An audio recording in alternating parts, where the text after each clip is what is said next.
Assalamu alaikum. PhD to HTML with HTML5 boilerplate and bootstrap 3 এর part 1 এ আপনাদের সবাইকে স্বাগত জানাচ্ছি আজকের অনলাইন লাইভ ক্লাসে। আজকে আমরা এই পিএইচডিটি HTML5 boilerplate টেমপ্লেট ইঞ্জিনের মাধ্যমে এবং bootstrap 3 ব্যবহার করে আমরা এটাকে HTML এ কনভার্ট করব। তো শুরুতেই আমাদের যে কাজটি করতে হবে, আমাদের একটা ফোল্ডার করে নিতে হবে আমার সবগুলো কাজ, সবগুলো HTML ফাইল এক জায়গায় রাখার জন্য। যেটা আমি করব হচ্ছে, আমি এখানে একটা ফোল্ডার করছি যেটার নাম দিচ্ছি HTML, এবং তারপর আমি HTML5 এর যে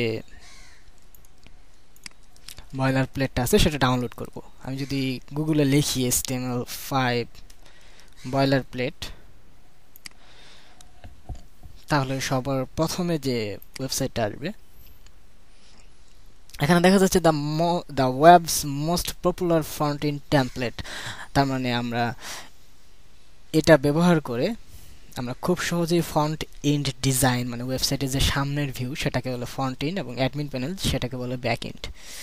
তো আমরা ফ্রন্ট এন্ড টেমপ্লেট ডিজাইন করতে পারি। তো আমরা এটাকে ডাউনলোড করে নেই। এটা খুব ছোট, মাত্র 84 কিলোবাইট। আচ্ছা, তো লেটেস্ট ভার্সনটি ডাউনলোড করার পর এখানে আমরা আরো দেখতে পারি যেটা কিভাবে কাজ করে, ডক্স গুলো, সোর্স কোড গুলো। ডক্সে গেলে আমাদেরকে গিটহাবের পেজে রিডাইরেক্ট করে দিচ্ছে। আমি এখানে সোর্স কোড, এটা গিটহাব থেকে দেখতে হবে। তো এখানে দেওয়া আছে, যদি আমরা গিট ব্যবহার করে এটা করি, গিট কমান্ড দেওয়া আছে, এবং এখানে কি কি আছে ফিচার সেটা দেওয়া আছে। যেমন ইনক্লুড নরমালাইজ সিএসএস, আমাদের ওয়েবসাইটে রিসেট সিএসএস এর জন্য নরমালাইজ সিএসএস আমরা ব্যবহার করি। আমরা লেটেস্ট যে কিউরিটাকে আমাদের সাইটে, আমাদের টেমপ্লেটে কল করি, সেটা এখানে দেওয়া আছে যে লেটেস্ট যে কিউরিটা সিডিএন থেকে কল করা আছে, এবং লেটেস্ট মডার্নাইজার আছে, place holder, CSS media query, CSS helper, এই ধরনের যে ফিচারগুলো আমরা এটা যদি পরবর্তীতে আপনারা দেখেন তাহলে বুঝতে পারবেন। তো আমি এটা ডাউনলোড করে ফেলেছি, এখন এটাকে ওপেন করি। 1 দেখাচ্ছে কারণ আমার আগে একবার ডাউনলোড করা ছিল। আচ্ছা, আমি এটাকে এক্সট্রাক্ট করে ফেলি। এক্সট্রাক্ট করার পর আমি যে ফোল্ডারটা পেলাম, এখান থেকে আমি পুরো ফোল্ডারটাই নিচ্ছি। পুরো ফোল্ডারটাই নিয়ে আমার যে HTML ফাইল আছে এখানে আমি পেস্ট করলাম। আচ্ছা, HTML ফাইলের শুরুতেই আমি জিনিসটা রাখতে যাচ্ছি, তাহলে আমি এটা কন্ট্রোল এক্স দিয়ে কেটে নিয়ে আমি এখানে রাখলাম, এবং ফোল্ডারটা আমার এখন আর দরকার নাই।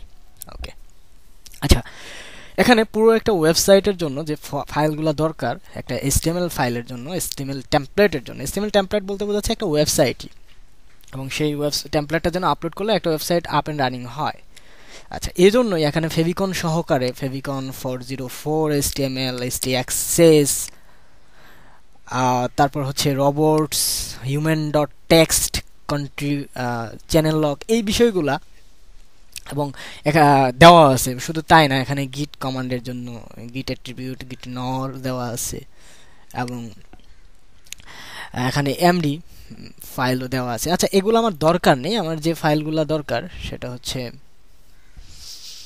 যেগুলো দরকার নেই আমি কেটে দিই। যেমন এখন আমার রোবট ডট টেক্সটটা দরকার নাই। আমার কোন কোন রোবট বট আমার সাইটে অ্যাক্সেস করতে পারবে সেটার জন্য, তো এটা দরকার নাই এখন আপাতত, এটা রাখা দরকার নাই। অ্যাক্সেসটা আমার দরকার নাই। আমার 404.htmlটাও দরকার নাই। আচ্ছা, Apple touch icon pre compost, এটার কাজ হচ্ছে যে আমার যখন অ্যাপল ডিভাইসে যখন আমি দেখব, তখন যে ফরম্যাটটা, যে ছবিটা আইকন আকারে আসবে সেটা এখানে দেওয়া আছে, মানে এরকম একটা আইকন। তো এটাও এখন আপাতত দরকার নাই।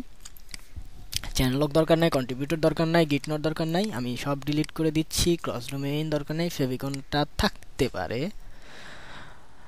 Human dot text. আচ্ছা, হিউম্যান ডট টেক্সটটা হচ্ছে এটা একটা টেক্সট ফাইল, এবং এখান থেকে আমরা যদি এটাকে নোটপ্যাড ওপেন করি,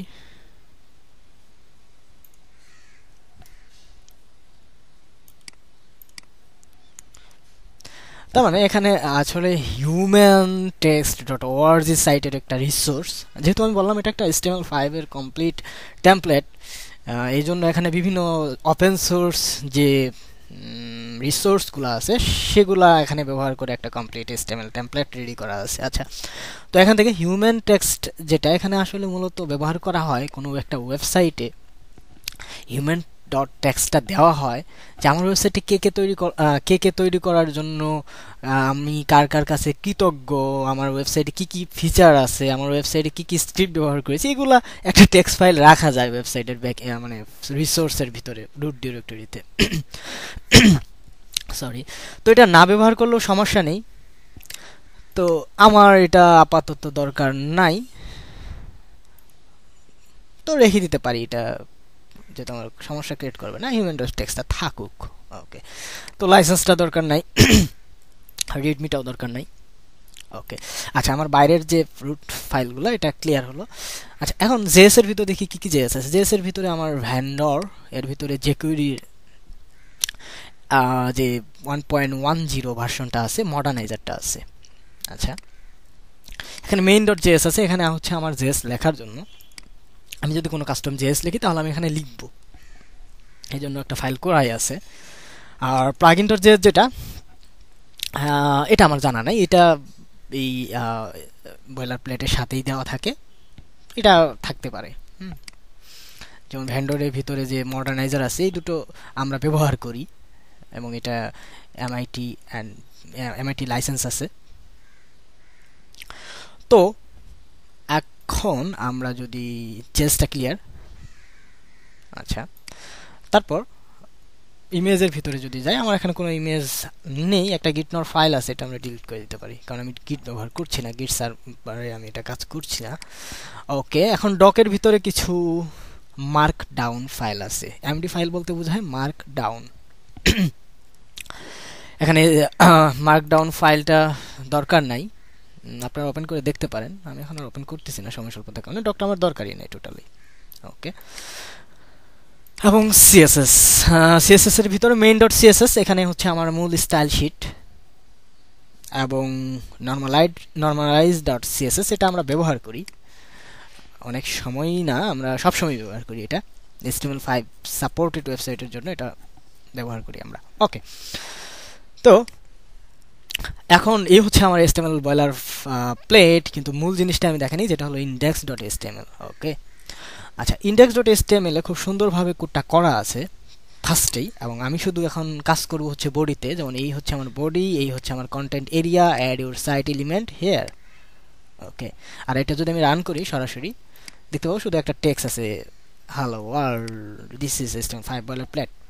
ওকে, আচ্ছা, এখানে যে ইফ যদি i7 হয়, i7 এর জন্য, i8 এর জন্য, আর ক্রস ব্রাউজার সাপোর্টের জন্য কোডটি লেখা আছে, এবং এখানে রেসপন্সিভ সাপোর্টের জন্য ভিউপোর্ট দেওয়া আছে, এবং ফেভিকন ICO, এখানে ওই যে আমাদের যে বাইরে যে একটা, আমি ডিলিট করে ফেলছি। আচ্ছা, এখানে একটা যে পিএনজি ছিল অ্যাপলের, সেটা ব্যবহার করতে পারতাম, এবং এখানে ফেভিকন আইকন ICO আছে, সেটাও আমরা এখন এখানে ব্যবহার করতে পারবো, যে এখানে আমরা আইকনটা দিব, যে ওয়েবসাইটটা যখন রান হবে তখন এই যে উপরে যে একটা আইকন দেখা যাচ্ছে, এই যেখানে উপরে একটা বি দেখা যাচ্ছে, এরকম ফেভিকন আসবে, এটাই। সরি, এখন আরেকটা বডিতে একটা জিনিস লেখা আছে, সেটা হচ্ছে একটা মজার, যে ইফ এটা যদি ব্রাউজার i7 হয় তাহলে একটা মেসেজ আসবে, ইরর মেসেজ, সেখানে লেখা থাকবে you are using outdated browser, please upgrade your browser to improve your experience. মানে হচ্ছে যদি আমি এখানে i7 এর নিচে কোনো ব্রাউজার যদি ব্যবহার করি, তাহলে এখানে আচ্ছা এখানে ই চলে আসছিল। আচ্ছা তাহলে এখানে এই ইরর মেসেজটা আসবে। ইরর বলতে একটা ওয়ার্নিং টাইপ। এটা আমি ইচ্ছা করলে ডিজাইন, এই যে পি ক্লাস, এখানে ব্রাউজার হ্যাপি একটা সিএসএস আছে অবশ্যই। ব্রাউজার হ্যাপি সিএসএস দিয়ে যদি ক্লাসটাকে আমি দিয়ে যদি আমি এটাকে কালো একটা ব্যাকগ্রাউন্ড দিয়ে একটা হোয়াইট একটা টেক্সট দিই, এটা ওয়ার্নিং মেসেজের মতো হয়ে যাবে, বা যেটা বলে নোটিশের মতো। আচ্ছা যাই হোক, তারপর আমার এইটাতে আরেকটা জিনিস, এখানে আমার ওই মডার্নাইজারটাকে কল করা আছে, নর্মালাইজটাকে কল করা আছে, মেইনটাকে কল করা আছে, এবং ফাইনালি ফুটারে গুগল অ্যানালিটিক্সের জন্য আমরা যে আমাদের ওয়েবসাইটে কী পরিমাণ হিট হচ্ছে, আমাদের ওয়েবসাইটে কী পরিমাণ ভিজিটর, সেগুলোর স্ট্যাটিস্টিক্স পাওয়ার জন্য আমার এই কোডটা ব্যবহার করা যেতে পারে। আচ্ছা আমি এটা ডিলিট করতেছি না, যেহেতু সোর্সটা আমি আপলোড করে দেবো, তখন আপনারা এটা ব্যবহার করতে পারবেন। আচ্ছা তারপর এখানে আমি উপরে একটু এলোমেলো করতেছি, আমি তারপর বলতেছি, যেমন এখানে যে কোয়েরিটা, আপনারা একটা জিনিস লক্ষ্য করুন যে এখানে কিন্তু যে কোয়েরিটাকে সিডিএন থেকে, গুগলের যে অ্যাজাক্সের লাইব্রেরি থেকে কল করা আছে, ঠিক কিনা? আচ্ছা, কিন্তু সেই সাথে আমার কিন্তু এখানে ভ্যান্ডর থেকে যে কোয়েরি 1.10.2টাকেও কল করা আছে। এখানে তারা, আমি যখন সাইটটা দেখলাম তখন তারা বলেই দিছে যে the latest jQuery via CDN, yes, that is latest jQuery from CDN with local fallback, এটি হচ্ছে লোকাল ফলব্যাক। নাও ক্লিয়ার? ওকে, তো আমার HTML5 বয়লার প্লেট সম্পর্কে আর কোনো প্রশ্ন থাকার কথা না। এখন আমি আমার এই টেমপ্লেটটা যেহেতু বুটস্ট্র্যাপের সাপোর্ট দেব, এখন আমি এটাকে বুটস্ট্র্যাপ ডাউনলোড করে বুটস্ট্র্যাপটাও এনাবল করি, ফন্টাসানটাও এনাবল করি যত তাড়াতাড়ি সম্ভব। তাহলে আমি বুটস্ট্র্যাপের ওয়েবসাইটে গিয়ে বুটস্ট্র্যাপ